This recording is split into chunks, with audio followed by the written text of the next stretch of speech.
Hello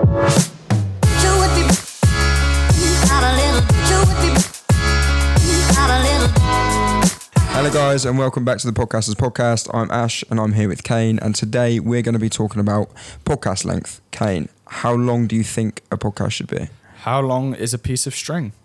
Very good question. Yeah, so very similar thing. There's no set length. You know, a few years ago it was upload an hour-long interview show on a Monday and away you go. Like that was fine, but it's changed dramatically. And I think you need to identify who is your audience and what type of content are you creating first. Mm-hmm. So, for example, if you're doing solo content, you know, it should be very, very short. I believe, and I'll double check and put it in the show notes, that it was TED, as in TED Talks. They did a study and, you know, people can't really listen to any one speaker for more than about 15 minutes without zoning out.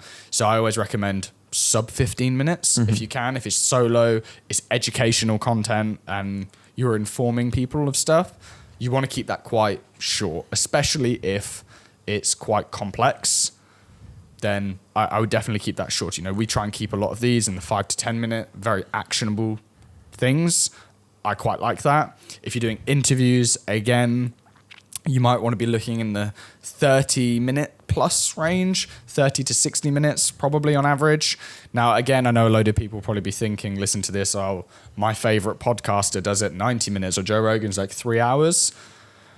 They can get away with it. You know, they've got a huge audience, but I bet if you look at their consumption data, most people don't stay around that long. So, you know, we have 155 shows, many of them are interviews, you know, for the last 4.5 years. Like, we've got an awful lot of data and people generally don't stick around to listen to the whole thing. So 45 minutes maybe for a podcast interview, pretty good. But then you got people like Dan Carlin, who has the Hardcore History podcast. You know, he only uploads maybe 4 or 5 times a year, but they're like 5 hours long because he does deep dive history content. Very similar to a great podcast called How to Take Over the World. It's a guy who does huge amounts of research into historical figures. So, you know, he's reading loads of books. He's deep diving the internet for all sorts of content to find out their entire life story from like Steve Jobs to Napoleon. And that takes a lot of research. But there's obviously a lot to cover in someone's lifetime. So he normally does part 1, part 2, each one being 1 to 2 hours. So you can get away with that sort of content being longer.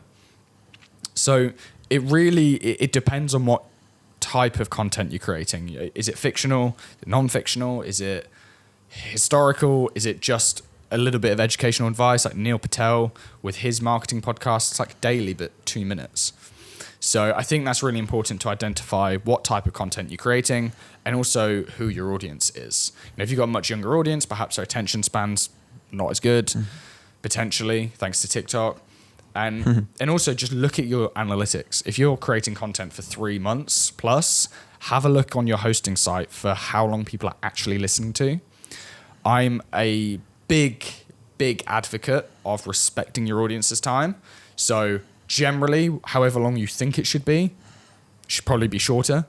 It's one of the only times you can say that. So generally, I'd say, you know, if you're going on an interview for an hour, perhaps aim for 45 minutes. Yeah. And just bring it down, because you always want to leave your audience wanting more. You never want to leave your audience or leave your podcast with barely any of your audience even making it to the end. Absolutely. And with the interview podcast point as well, it's one of those things you don't want to find yourself forcing it. So it gets to the point where you're just asking questions, getting one word answer, new questions, changing the subject with every question. If it starts to become like that, you know, okay, I should have ended the interview by now. But then sometimes it can go the other way where you're having a really, really good conversation and it might run slightly over and you don't want to cut it short. That's fine, but it's definitely important not to force it. Like, oh, I've got to get another 5 minutes out of it here when it's becoming dead, because that's when people will be clicking off. Well, it's a great point with the interviews because you can editorialize it. Like, if I always say, you know, when you're in the room or on the Zoom and you're interviewing somebody, it's as long as it needs to be. Yeah. Like, if you're there 2 hours later because you're having like the best conversation of your life, especially if it's a great guest and you've traveled quite far, fine. You can cut out whatever you want because there will be dull bits. You can editorialize it. But whilst you're there, make the most of it. But definitely have a look at your analytics and keep track of how much your audience is listening. I would suggest, like most people, if they look on their analytics, I'd say after about 45 minutes in, you've probably only got about 60% of your audience left. And if you're waiting to the very end of your content to do your call to actions and things like that, then barely any of your audience is going to be there. Yeah. So then you potentially could be missing out on a lot of leads or people listening to your sponsor or whatever it is. Absolutely, I'm with you. And another point on shorter form stuff, which is kind of my preferred length when it comes to podcasting. It's like it links to another subject which we talk about in a different episode. But if you imagine you've got a 30-minute episode covering 3 subjects, you can only title it with one of those subjects. Whereas if you've got 3 10-minute episodes, that's 3 different titles, which for SEO and discoverability makes a massive difference. Same amount of content, but 3 times as much discoverability, because you haven't got a subject you talk about which someone might really want to hear, but it's not in the title, so they'll never find it. Whereas if you've got a 10-minute segment where that's its own separate episode, that's going to be way easier for someone to find and much more consumable. Yeah, 100%.